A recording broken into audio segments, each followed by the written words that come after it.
Stuart Mitchell est un pianiste né le 21 décembre 1965 à Édimbourg. Sous l'impulsion de son père Thomas, un ancien décrypteur de la Royal Air Force, il s'évertue à percer un des mystères de la chapelle de Rosslyn. L'édifice, empreint d'histoires et de légendes, abrite selon eux une œuvre musicale codée. Sa clé résiderait dans 13 chérubins et 213 cubes sculptés sur les voûtes des collatéraux.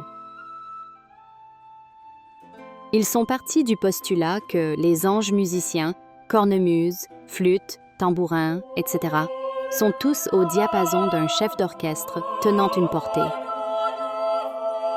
L'analyse de la partition et des cubes constitue leur base de travail. Les Mitchell ont remarqué que les motifs sur les cubes sont similaires aux figures découvertes par Ernst Chladni. Mais oui, le physicien et musicien Ernst C.H. Chladni voit le jour au XVIIIe siècle à Wittenberg en Allemagne. Il est considéré comme le père de l'acoustique pour ses expériences sur les vibrations. J'ai devant moi une plaque métallique carrée fixée par son centre. Je vais faire vibrer cette plaque grâce à cet archet. En vibrant, la plaque fera vibrer l'air et on va entendre un son. Voilà. Si je passe maintenant l'archet ailleurs, on entend un autre son. Je vais maintenant verser sur la plaque du sable très fin et très léger. La plaque en vibrant chassera le sable de la plaque et on verra que ce sable s'accumule à des endroits. Et ces endroits sont justement des endroits où la plaque ne vibre pas.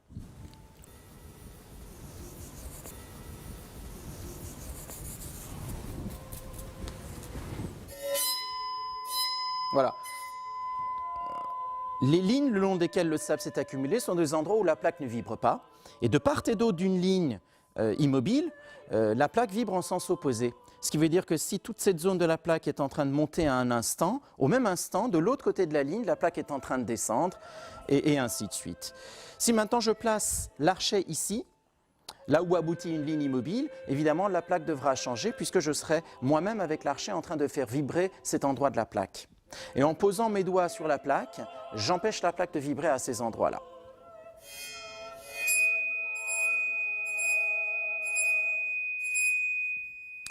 Pour chaque figure, on va obtenir de cette manière un son différent.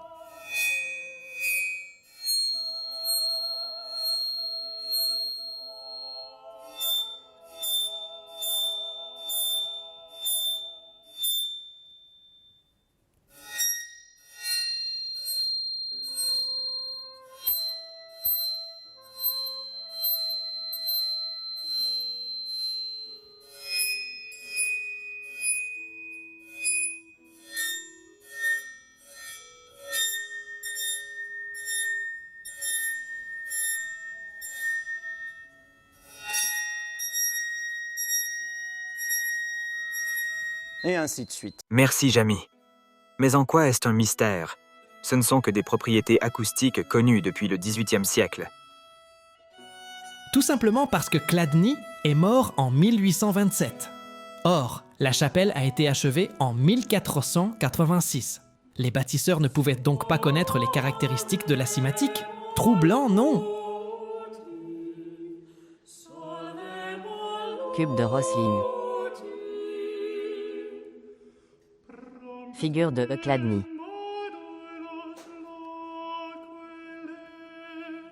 En appliquant les théories de Chladni, les Stuart ont donc répertorié les cubes pour extraire des notes de musique.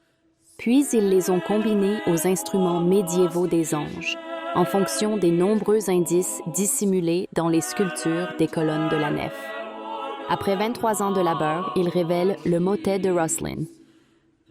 Vous venez d'en écouter le premier mouvement.